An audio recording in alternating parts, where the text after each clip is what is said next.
Social worker जन समाज सेवा आपंकर व्रत भाव पालन कर जन समाजसेवी और जन आईनजीवी हाइकोर्ट रे सर आप उच्च न्यायालय जीति सर कौन कहे?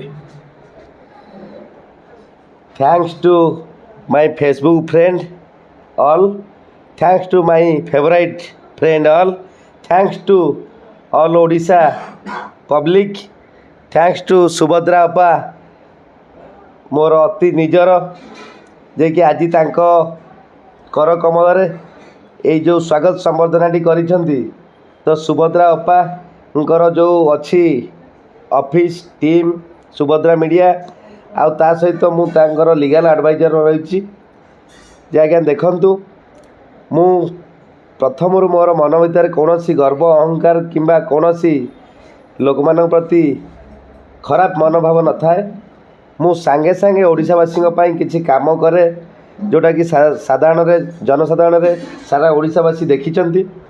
तो निश्चिंत भावे ओडिशावासी आशीर्वाद समस्त भल पाइबा।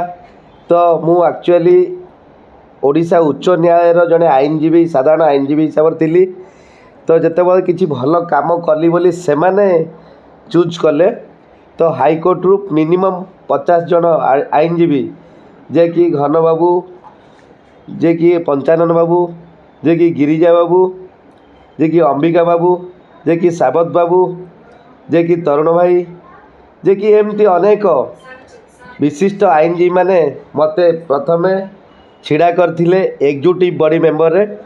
तो आज्ञा देखंतु जमा 10 दिन परिश्रम रे तो मु 1446 खंड भोट पाई 9 नंबर सीरियल रे रही जोटा कि एग्जीक्यूटिव बॉडी वर्तमान 9टी पोस्ट थिला जोटा कि प्रेसिडेंट सेक्रेटरी जहाँ बार रे डिसाइड करिवे किंबा कार्य करिवे बिना कौनसी गोटे एग्जीक्यूटिव बॉडी बिना साइन रे कौनसी कार्य हो पारिबो नाही। तेणु निश्चिंत ओडिशा रे 30टा जिला रही 30टा जिले में डिस्ट्रिक्ट कौन कोर्ट 30टा रही। तेणु 30टा कोर्ट उपर 30टा जिला उपर ओडिशा उच्च न्यायालय हाईकोर्ट होची कौन सबुठ बड़ आगरे।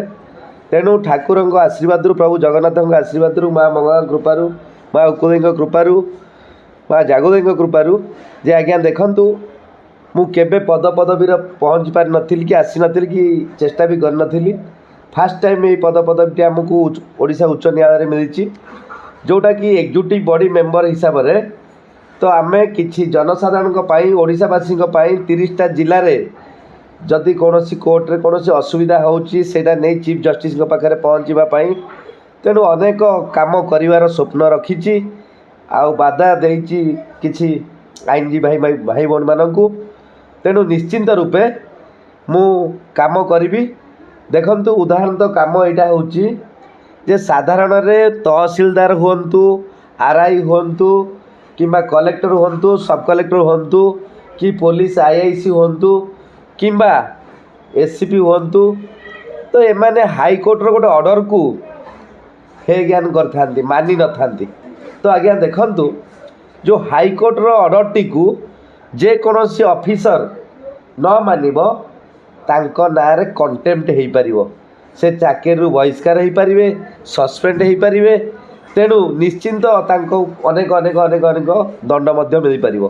तेणु मु निश्चिंत रूपे जेते सबु मौलिक समस्या रही गरीब निरीह लोक मानक पई हाईकोर्ट रो जो लॉ टी अच्छी हाईकोर्ट रो जो ऑर्डर टी बाहरुची तो से ऑर्डर रे जेते बळे जिला वाइज ऑफिसर मानु नाहंती तो निश्चिंत तांको नारे कौन इनएक्शन फाइल करूँ तांको नारे कंटेम्प्ट करूँ।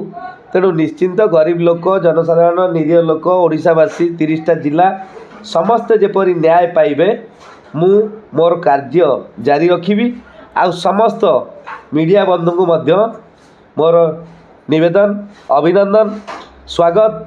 तो निश्चिंत रूपे जदि कौनसी मीडिया भाई भौणी माने असुविधा पड़ी था कौनसी थाना तांकु बिना दोषरे तांकु अटक रखी थाए ताहले मो सहित जोगाजोग कले मु तांकु हाईकोर्ट बार एसोसिएशन रु तांकु फोन करी तांकु काहींकि अटके रखीच किंबा कौन पाई निरीह साधारण चतुर्थ स्तंभ को ମାନେ ଟର୍ଚର୍ କରୁଛ ବୋଲି ତାଙ୍କୁ ପଚାରିବି ଉଇଥି ତାଙ୍କୁ କିପରି ରିଲିଜ୍ କରିବି, ତାଙ୍କୁ କିପରି ନ୍ୟାୟ ଦେବି।